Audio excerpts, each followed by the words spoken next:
from the City of Entertainment in the Las Vegas Arts District at the English Hotel, a place for the cultured renegade.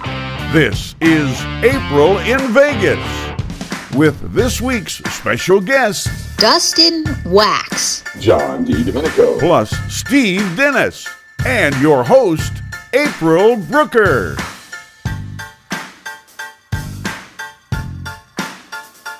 Steve, writing the script for today's show was a slippy slope. Don't you mean slippery slope, April? No, Steve, it's slippy. I'm speaking Yinzer, the proud language of my people. I know Yins don't talk that way in Alaska, where you grew up. That's because we enunciate. Mm-hmm. Yeah, well, a fun fact for the viewers at home, when we started April in Vegas this season, I could only understand about every third word that came out of April's mouth. But in the immortal words of our favorite blonde, it gets better. Because now I can understand pretty much every other word. But to show you that I am now semi-fluent in Yinzer, April will give you the guest intros in Yinzer and I will translate, so go. This first special guest is a part of what makes Las Vegas fancy schmancy and that. He's a curator of the Burlesque Hall of Fame Museum. He's better believe it's an honor to have Dustin Wax. Okay, our first special guest is part of the very fabric that makes Vegas vibrant performing arts community and unique and extraordinary. He's the curator of the Wax Hall of Fame Museum. The audience at home should know we're very honored to have Dustin Burlesque. No. Okay. Almost, Steve. It's Dustin Wax of the Burlesque Hall of Fame Museum. Okay. So Dustin Wax, again, only semi-fluent, so, you know, give me another shot here, April. Okay, here goes. Until I know this next special guest here is as good as a Pittsburgh Steeler win on Sunday. He's like Heinz ketchup and he's the perfect recipe with all his skits, and you may have seen his picture on the television shows and that. We ain't lying, so I already have Fancy Schmancy Award nominated comedian impersonator John D. Domenico. Alright, I think I got this one. Okay, this week's other special guest is a real treat. Having him here today is like having a Pittsburgh Steelers win. On Sunday, the football team. He's appeared on many times on network TV and cable television. And while the rest of that was very unintelligible, I can safely say that April and I are honored to have award-nominated comedian and celebrity impersonator John D. Domenico. And for Dummies on the Street, we have Nev-Nose Mae Wilson asking where she can get one of them sugar daddies. For Dummies on the Street segment, we have Mae Wilson asking where she can get an older gentleman to kindly pay her bills. Okay. April, you know what we can do? I know where we can go to speak English, basically, and start our show. Where? At the pool here at the English Hotel. Let's go. Let's go meet our guests.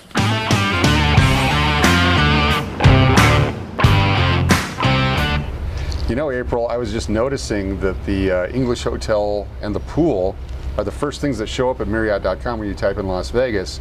And then today, oddly enough, the first thing that shows up for our show, Dustin Wax. Dustin! So I have a question for you, Dustin. Oh. How does Dustin Burlesque become director of the Wax Museum? No, I think you may want to look at that. Oh, okay. How does Dustin Wax become director of the Burlesque Museum, the Burlesque Hall of Fame Museum? Yes, exactly. Well, as with all things great in life, by accident. I met the director, the former director, when she was getting the little space that we used to have down on Fremont Street ready.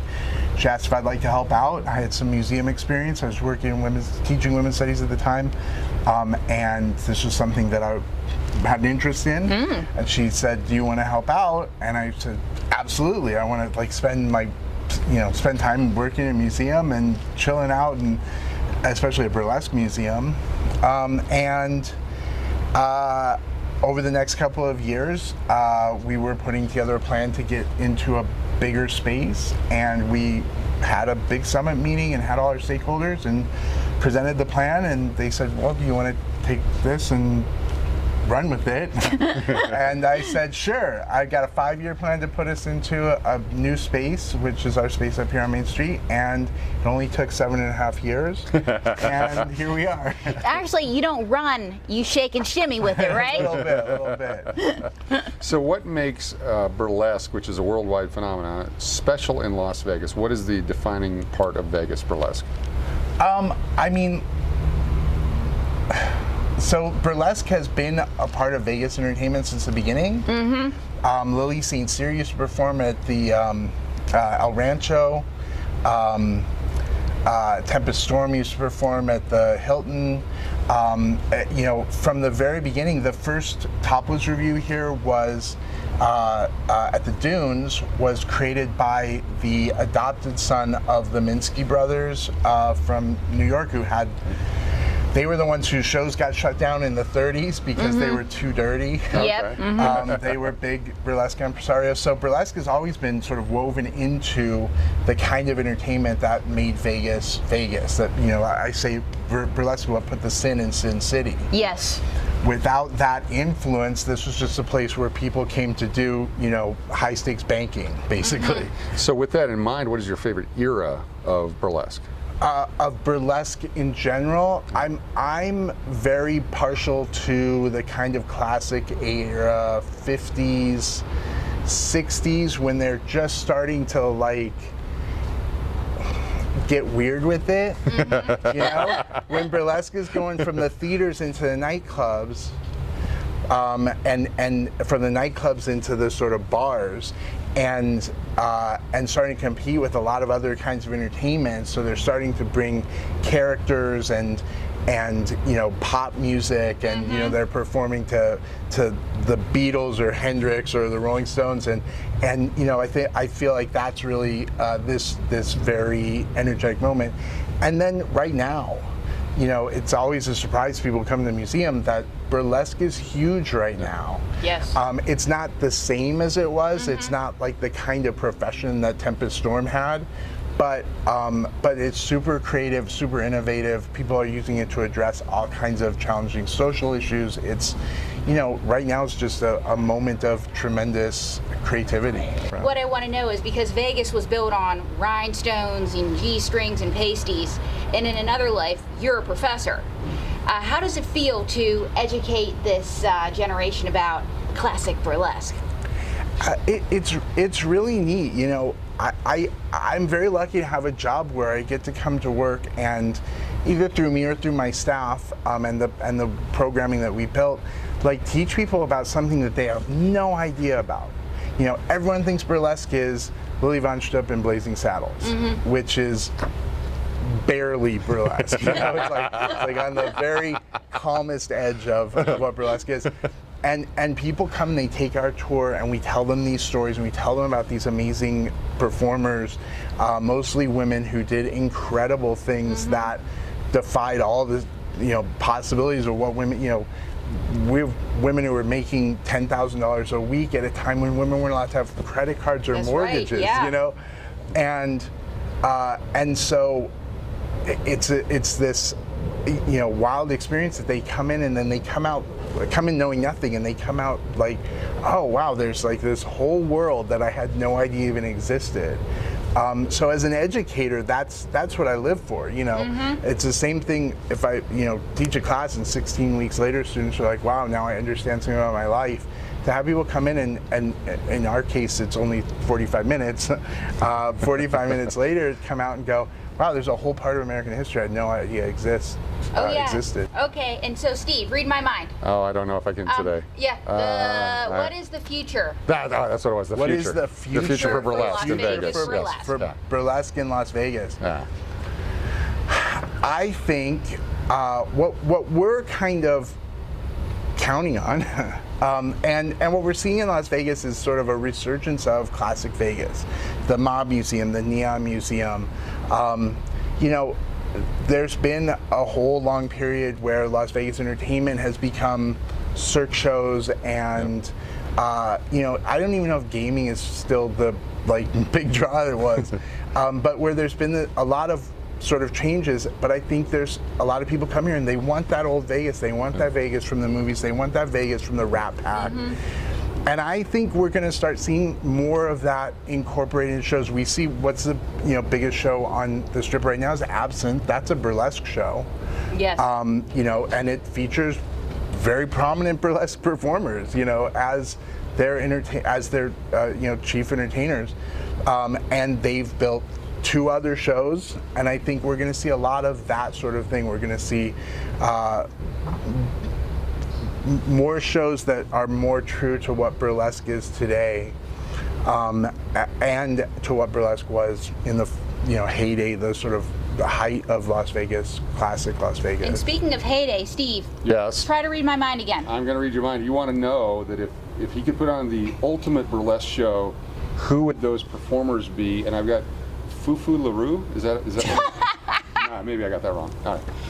Fufu LaRue, very big in burlesque right now. Oh, is that the big Ohio burlesque scene? Yeah, there's Cleveland. Susie Von Strip, of course, who all the burlesquers know. Yeah.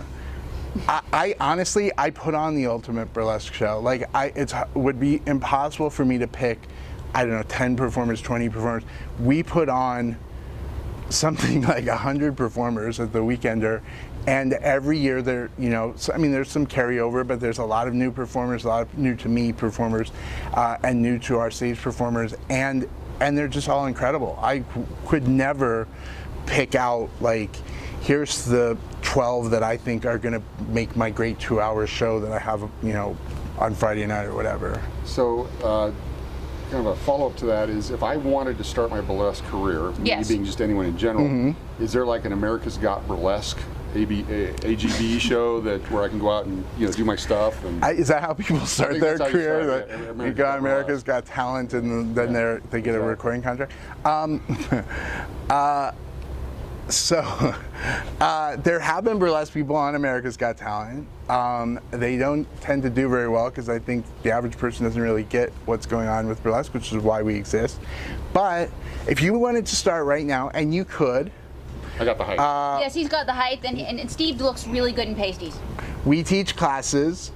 There are other places here in Las Vegas and in cities around the world where they teach classes. People go to shows. 40-year-olds, 50. I met a woman we had a woman on our stage in 2019 who started at age 63.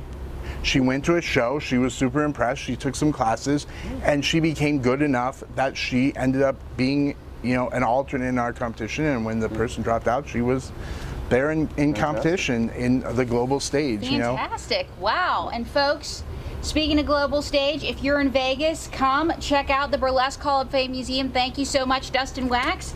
And also check Steve out under his burlesque name, Steve-O. I think Steve-O's on another movie, so I can use that.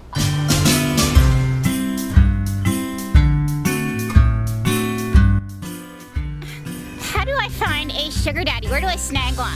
Well, first of all, let me see that outfit is right. And, you just got to put yourself out there and make sure you find the oldest one with the most money. The oldest one with the most money. So do I go to a nursing home, retirement center, or what? Good place to start. That's a good starter kit spot to go try that out. I've been praying for a sugar daddy. Oh, yes. So I love sugar daddies. I always get them over at the 7-Eleven. How do I snag a sugar daddy? Oh, so you want a more experienced sugar daddy? Sugar? Hello? Sugar's not young. Sugar is old and aged and sweet.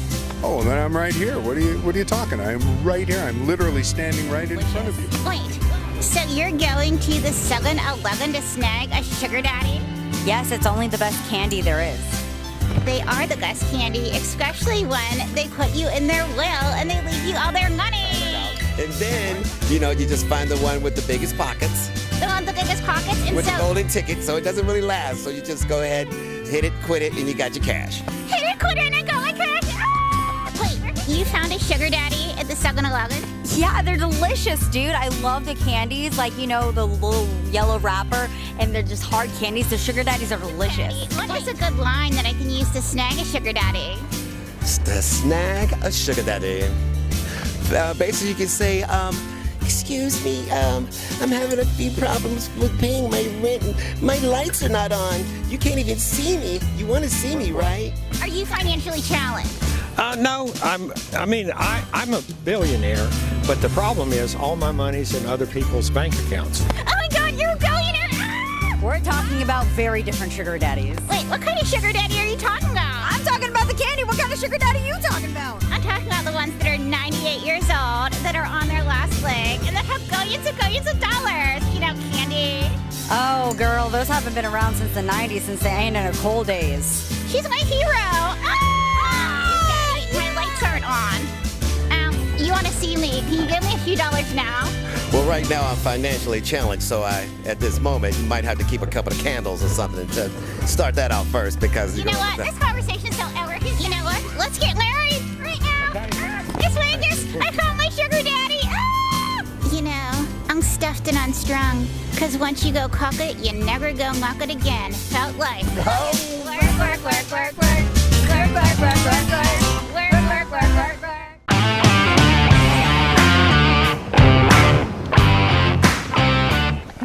Oh my gosh, I love the pool here at the English Hotel. This is fabulous. I know, this is fabulous. I'm glad I yes. dressed for it. Yeah, you dressed for it, yes. Very, very Vegas. It's great. Very Vegas. It's such an awesome day for us. And April? Yep, folks, as promised, we have award-winning comedian and impersonator, say it with me, John D. Domenico. Wow, and you said it right. No one says it right. We said, yeah, I said I it was right. impersonating her saying it. So. Yeah, and you know, my last name's Brucker. Everybody says it wrong. So I try to say everybody's name right. I try. So I guess what I want to know is, how does a kid from Ambler, PA become an award-winning comedian and celebrity impersonator? How does that happen? I'm a big ham who needs attention and affirmation every day. And truly, I love to hear people laugh, and I love to make people laugh. I do love to perform, but there is something, you know. Yes. You get on stage and you get that first line out and the audience responds. It's everything. It's absolutely everything. I say it's my but that's not like, that's a bad term. No, but it's what keeps you going. Right. It's my gummy bear. There you go. There you go. But you know, it's a wonderful thing. But the way I started was I was a kid who was a ham with a very bad speech impediment. And when I did impersonations in my neighborhood, when all the neighbors would sit out on their steps. It was row home neighborhood, like old school, like people think of Brooklyn and South Philly. And they would sit out and I would come out and I'd just seen John Biner or whoever else was on Ed Sullivan. And I would come out as a 5-year-old and go, now, here in our shoe, the fabulous Butzer brothers and Girl Scout Troop 625. Girls, stand up and show us your cookies. And I had no idea what I was saying. But the adults just thought that was so funny that there was a kid who loved to get up in front of them. And I was kind of fearless at that time. I just needed an audience. And they were great. They were a great, really wonderful audience. And then I went into speech therapy in first grade. And they said, wow, you really messed up. basically, I sounded like Elmer Fudd. But when I did the voices, the impediment wasn't there. But that 8 years of speech therapy from first to 8th grade, 2 times a week, they were basically teaching me the mechanics of your throat placement, nasal placement, vocal production, so I could learn to do people like Donald Trump and Austin Powers, baby, or Dr. Phil, because they had given me kind of a roadmap on how to create voices, kind of how to do it mechanically, and that's been a huge help to me, and that desire to perform and learn new voices and, you know, just to do what I do. I've been really, really lucky, and I've picked characters and voices to hone in on that have paid off, like Austin Powers and like Trump and all the other ones, but timing-wise, I've just really lucked out. And speaking of celebrities, okay, because, I mean, he's a celebrity, Steve, but I guess I want to know, what celebrities have you worked with? Oh, I've been very lucky to work with a lot of people. Who have I shared the stage with? I mean, I did a movie a couple of years ago with Kim Kardashian, and I thought that was, you know, just from the social, not that she's a great actress or anything, but she's an incredibly, I will say this, she's an incredibly nice person. Good. She was so much fun. Okay. I did a bunch of those parody movies, but I worked with Ike Barinholtz, who was from Mad TV. I've gotten to work with a lot of great comedic people, and one of the people that I've been blown away that I've gotten to work with now multiple times is Daryl Hammond.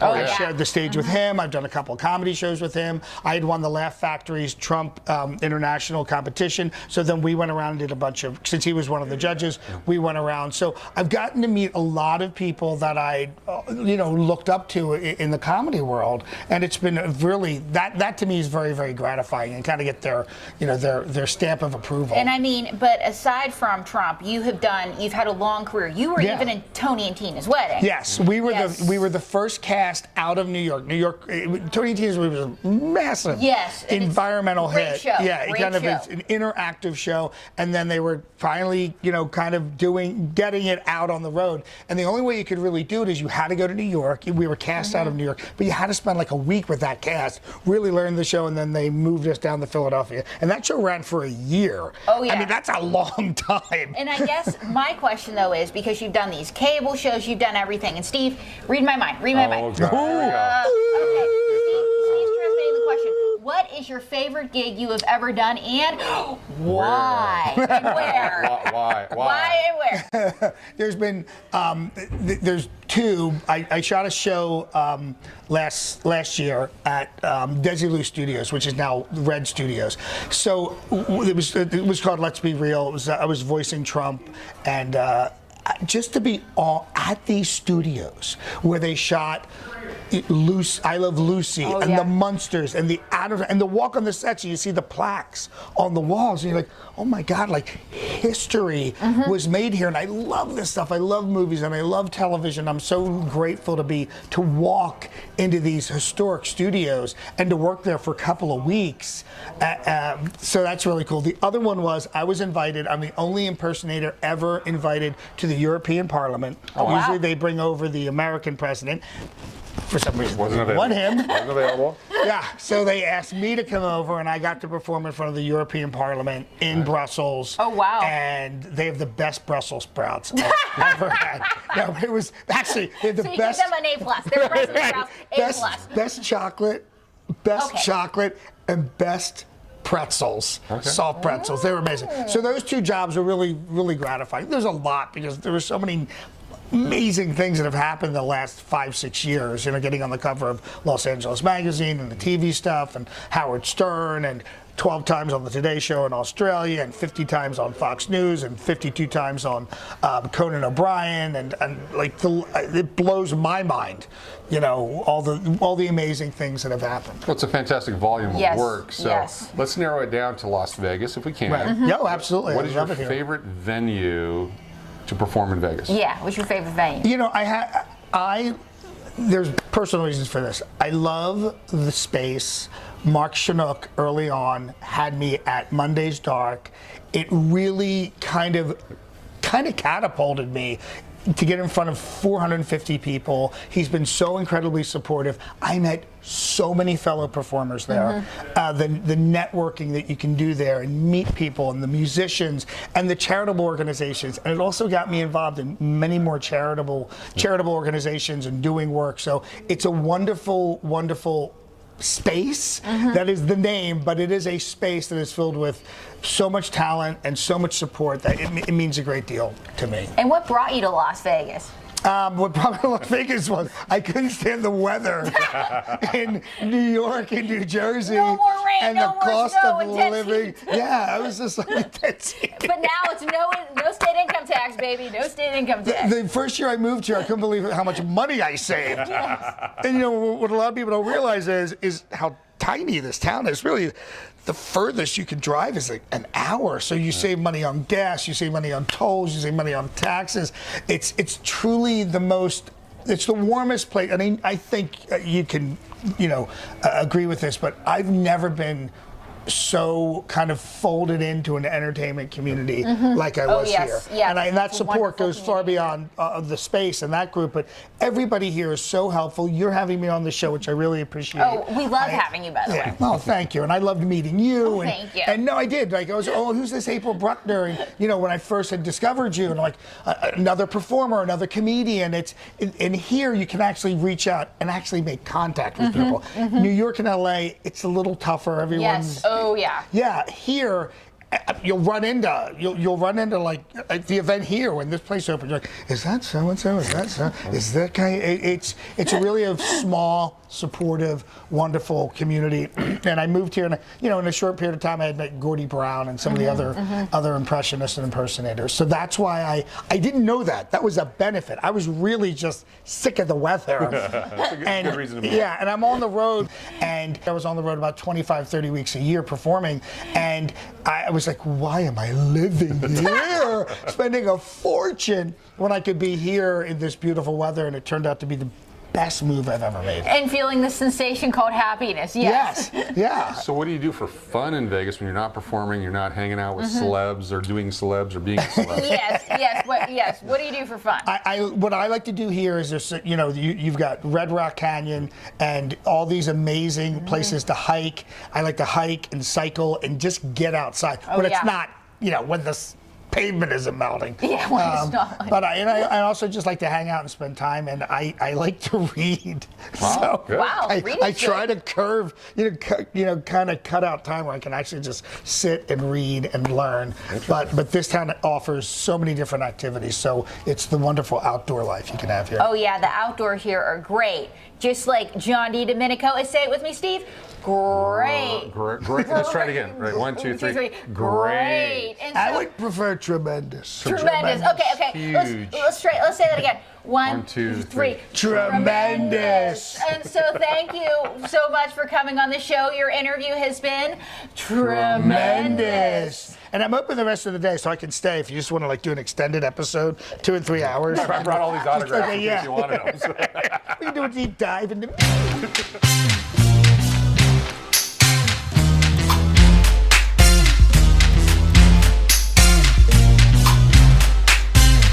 April, I need some help here. Can you help me define some Yinzer words? Or Sure. give me the translations here. So how would you say the English hotel in Yinzer? English hotel. Okay. How would you say the word superb in Yinzer? Let's see. There's good as Irish chipped ham, good as a Parmesan burger sandwich, good as a Pittsburgh Steeler win on Super Bowl Sunday, and then of course fancy schmancy and beautiful also do it. So many choices. So I'm going to go with superb show today, April. How are things back in Bethel Park? Remember my cousin Mindy and her fiance Fabio? How could I forget? Wedding's off. Wait a minute. Love conquers all, but 3 life consecutive sentences, that's it? That's a breaking point? That's where you're wrong, Steve. Okay. It's not the reason they broke up at all. You see, Mindy told Fabio her life savings were tapped out, and he told her the magic was gone. Let me do a surprise face. What? Now, Steve, that is just cruel and unusual. So it's having to hear about this family from Bethel Park every week, but But go the ahead. worst part is, Fabio has a new girlfriend. Let me guess. This new girlfriend has a trust fund, life savings, a job. Yeah, okay. But Mindy's moving on. She met a guy on the internet, and he's a real prince. Well, good for her. I'm very glad for Mindy. Steve, I'm being serious. He's a real prince, like a really real prince. Like a really real prince. Yepers, and he's from a kingdom not many people have heard of called Zamunda. Zamunda. Let me guess. Is his name Prince Akeem? You've heard of him? Of course, April. Prince Akeem and Zamunda are the fictitious place in Coming to America. This got scam all over it. That's what my brother Wendell said. He pointed out that Prince Akeem didn't have a photo on social media, so Mindy confronted Prince Akeem, and he explained his royalty. He's got to stay offline because of the dark web. But that's not the worst part.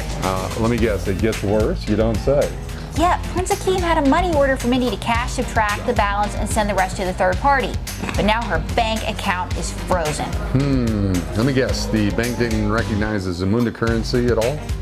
Nah, just say GLVB. Gotta love Vegas, baby. At the English Hotel. From the City of Entertainment, April in Vegas.